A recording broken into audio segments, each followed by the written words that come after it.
Okay, I'm here with my buddy Knight, and in light of the new revelations with the NSA whistleblower, I wanted to bring him in to give the story of what happened when he was working for mobile repair, cell phone repair, a place called Retech.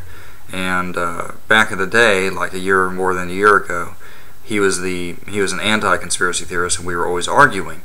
And basically, you know, one day he came in because he was my roommate, and he said, "You've got to hear this story." And he tells me a story about a guy who's being gang stalked by either one person or multiple people, and this person wasn't targeted by the government or anything like that, but was just constantly being texted at weird hours and with like threats and harassment and all kinds of crazy stuff like that. So the thing is that the craziest part is that even when that phone was off, they were able to hear what he was saying and harass him after he turned it back on. So, right. Do you want to just tell that story real quick?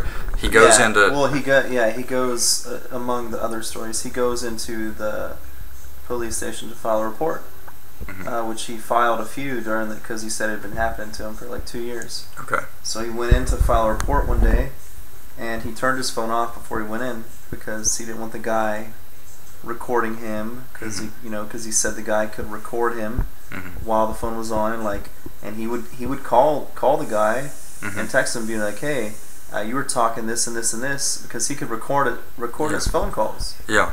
And I said, that's pretty crazy. Yeah, he would send as soon as he answered the phone, or if he checked the voicemail, right, it would be a recording of him with his phone in his pocket.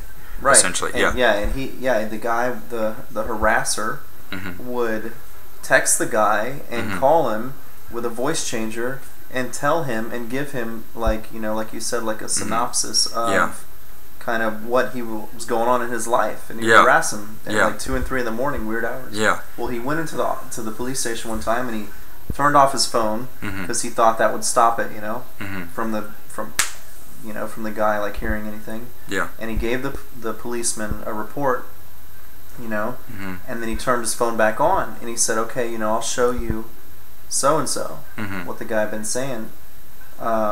And he turned his phone on and he started getting some text from this guy immediately. He turned his phone on, and the guy was texting him like the content stuff, like verbatim. Of it. The content of what he just told the officer, bro. Yeah. So he was recording the guy with his phone off. Yeah. Okay, so that was far above and beyond whatever anything I've ever heard of. Right, and he didn't know who it was, but he speculated that it might have been one of his girlfriend's friends or exes or somebody that didn't want them to be together, that might have had some kind of vendetta towards. I don't know, but I asked him. I said, who it was, and he said that he was not sure, but he was pretty sure he knew who it was. Yeah. And basically. And don't forget when I asked the guy. I said, "Listen, man, between me and you, I gotta know this. I have to know this first." I said, "Do you have any sort of, old affiliation or any kind of loose with higher ups in government?" And he said no. Or anything in any of the higher powers? Yeah. And he said no. And I said, "Government, or military, anything?" He said, "No, absolutely not." Yeah. Isn't that crazy? "Okay, man, are you sure?" All right. Yeah. Yeah. So it was. And so blew my mind. Yeah.